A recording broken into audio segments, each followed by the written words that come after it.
Good morning, guys. This is Ryan Wade with Agent Core Realty. I'm here with Rene from Vivint. Remember, guys, last couple weeks we've been talking about our solar options when purchasing, buying, and you have your rent, PPA, or owned. Actually, leased, not rent, leased, PPA, and owned. So I got the man here who installs all the solar on all the homes. This is Rene, so I'm going to hit Rene up with a couple of questions, and we'll see if we can help you guys out. Yeah, just a quick introduction. I'm with Vivint Solar. We've been basically in the solar business for 8-9 years, since 2011.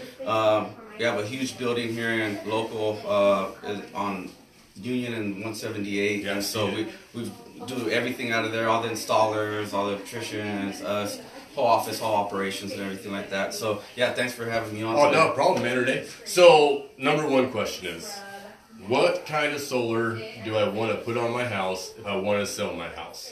If you want to sell your house, if you know you're gonna move within 5 to 6 years, a PPA is probably gonna be the best option. All right. Just because it's really flexible, meaning that when the new homeowner moves in, they don't have to qualify for anything. Okay. It just automatically gets transferred like a power bill. Okay. And so we know the home needs power. We just want to provide power to the home. All right. And so we don't run credit. We don't even ask for like a social or anything like that. Yeah, it's just power. So it's pretty much like transferring PG&E, but it's actually easier without having a social security number and all that stuff. Yeah. So it makes it a lot easier. Yeah. And do you know what the average savings is usually whenever you do typically, on the low end it's about 30%. On the high end it's about 50%. So it's a pretty significant amount.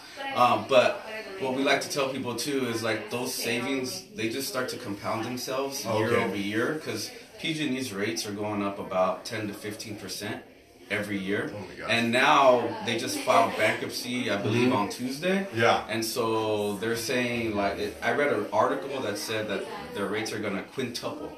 So that's what, five times? Yeah. Oh, so I like mean, 50%. yeah. So basically, whatever your bill, if your bill's 100 right now, it's going to be 500. So yeah, that I mean, I hope Let's hope that doesn't happen. I don't have solar in my house, so if I do, I'll be calling Rene. Let's get up here fast, ASAP, dog. We need this. It'd be a crisis going on. Yeah. But I'm sure the state's going to step in and kind of, they always bail them out. Yeah. So we'll see what happens there. Cool. Yeah. So PPA is going to be your best bet if you're actually, hey man, I just bought a house. I want to put solar on. I'm going to probably be here 4, 5, 6, maybe 7 years. Yeah. Cool, man. Yeah. Perfect. So leased. Do you guys do lease? We do lease. And what is the? We've talked about the realtors. Leased is like the kind of like red flag. The red flag, whoa, it's leased. As soon as I go in, they must say leased. I'm like, nope, we're not going to see that house. You have to qualify $9 billion now to get that lease. Seriously. Our lease is similar to the PPA. Qualifying is pretty easy. In the beginning, the lease option wasn't the best because Wall Street is involved, and they want to make the most money and everything like that. So they made it difficult. So when people wanted to sell their house, but the cool thing about the lease is you know what your payment's going to be every month. No matter what. It's going to be whatever. If it's 150, that's what it's going to be 12 months out of the year. Yeah. And so there's no up and down. That's why a lot of people go with the lease, because they know what their payment's going to be. It gives you a fixed power bill every single month. So you know, and some people like on a fixed income, they like to know like what's that amount going to be every single month. Instead of being like, well, what am I going to pay? Exactly. So with us, the PPA, it's like I said, it's similar to the lease is similar to the PPA.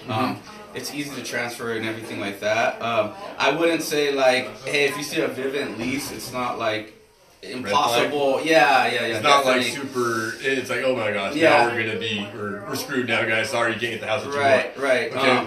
But yeah, so a couple things with the lease, like some of the leases come with like a lien on the house. Ours doesn't. Okay.